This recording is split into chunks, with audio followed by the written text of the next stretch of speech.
Olá, me chamo Camila e gostaria de conversar com você sobre a construção da teoria da relatividade geral. O século XX foi marcado com o que muitos consideram uma revolução da ciência. As teorias da relatividade restrita e geral modificaram o modo como compreendemos a natureza, principalmente sobre o espaço e o tempo, conceitos previamente concebidos como absolutos. A relatividade restrita permitiu clarificar como os campos elétricos e magnéticos são partes de uma única entidade, o campo eletromagnético. E embora, obviamente, devamos em grande parte a Einstein por esses trabalhos, não devemos desconsiderar as colaborações de diversos outros cientistas, tanto contemporâneos quanto antecessores a Einstein, na construção deste conhecimento fundamental para uma ampla compreensão do universo, assim como também os diversos cientistas que o sucederam e que desenvolveram amplos estudos consequentes à teoria da relatividade geral. Desde cedo, Einstein entrou em contato com obras filosóficas e na universidade leu os trabalhos de Ernst Mach e outros filósofos. Mach defende que todo o nosso conhecimento do mundo se baseia em entidades sensoriais e observacionais. O cientista deve descrever e não explicar o mundo. Assim, a mecânica newtoniana foi criticada por Mach, pois ele rejeita os conceitos de espaço e tempo absolutos, por serem inacessíveis à experiência. Einstein reconhecia o trabalho de Mach, tanto que em uma de suas declarações ele diz que o próprio Mach teria descoberto a relatividade se os físicos de sua época questionassem o significado da constância da velocidade da luz. Agora, para a elaboração da teoria da relatividade geral, Einstein utilizou como um dos pontos de partida o fato de todos os corpos apresentarem o mesmo movimento quando em queda livre. Fato este conhecido desde Galileu,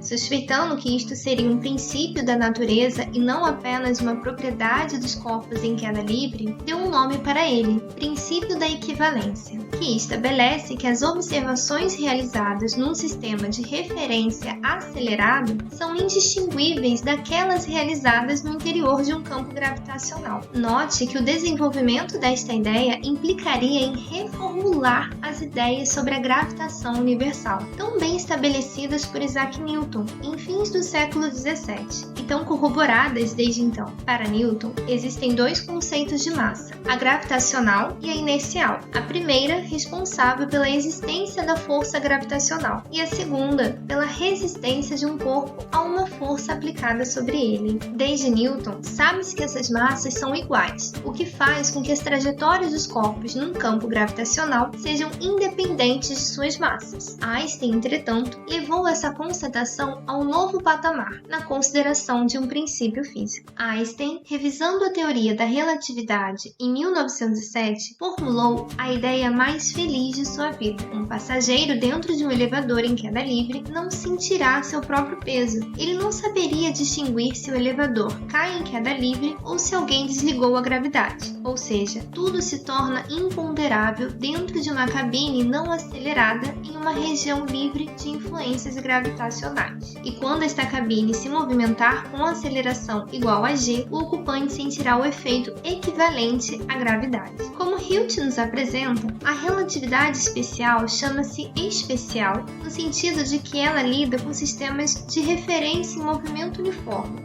aqueles que não estão acelerados. A relatividade geral é geral e lida também com sistemas de referências acelerados e consiste em uma nova teoria da gravidade. Porém, o formalismo matemático que a teoria necessitava era uma dificuldade para Einstein, que não tinha muita familiaridade com cálculo tensorial e geometria diferencial. Por isso, contou com a ajuda de seu amigo matemático Marcel Grossmann. O trabalho apresenta um instrumental matemático do cálculo tensorial que permitiu formular uma teoria com equações de movimento covariantes de forma geral, cujo conceito fundamental consistia na interpretação do tensor métrico representando o campo gravito-inercial. Na mesma época, o matemático alemão David Hilbert também deduziu a fórmula final da relatividade geral, depois de receber uma visita de Einstein que confidenciou a dificuldade que estava tendo para chegar em uma fórmula final. Resumindo de forma bem simples, Einstein descreveu a gravidade não como uma força, mas sim como uma distorção do espaço-tempo. Tal conceito é comumente explicado com a seguinte analogia: imagine uma manta completamente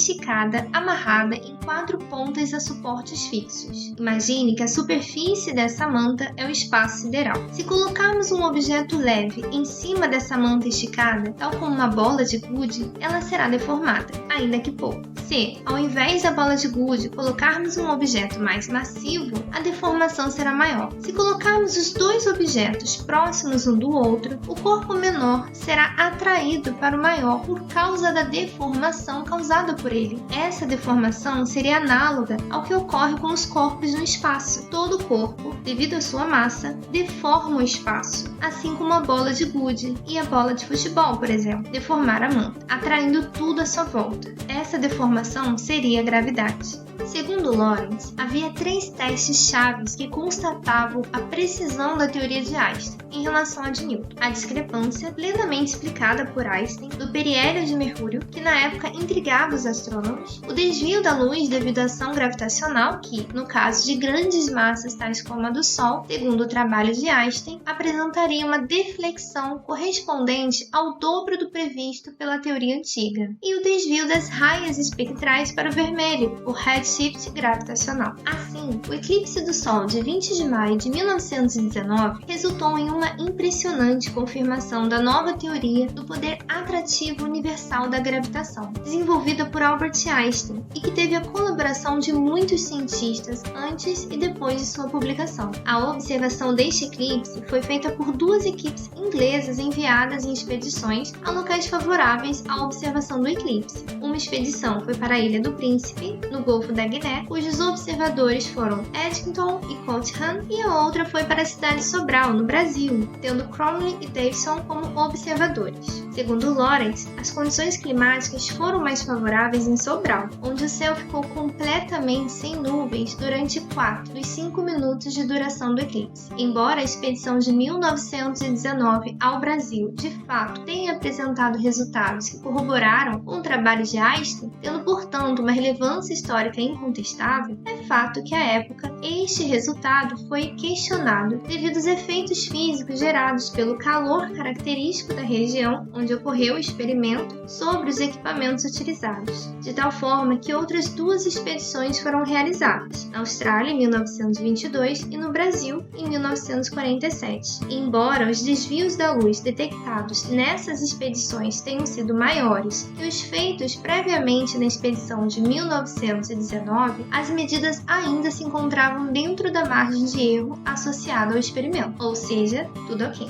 O trabalho de Einstein, além de ter sido impactante por si só, também gerou muitos estudos consequentes de sua teoria de gravitação, alguns dos quais mesmo nos dias de hoje. E embora não devamos diminuir sua contribuição a todos esses estudos que tiveram como origem o seu trabalho, devemos ter a consciência que esses estudos posteriores foram feitos por muitos outros cientistas que deram sua contribuição à ciência, e o mérito de seus trabalhos não devem recair exclusivamente sobre Einstein, em detrimento dos demais. É claro que tais fatos não diminuem em nada as contribuições de Einstein à física. As ciências evoluem com o tempo, e esta evolução ocorre através dos erros de muitos, ou mais especificamente, da correção destes erros. A ciência é, portanto, resultado de um trabalho coletivo em constante evolução, pautado em experimentação, raciocínio lógico, investigação, reflexão e impulsionada pelo contexto histórico de cada época.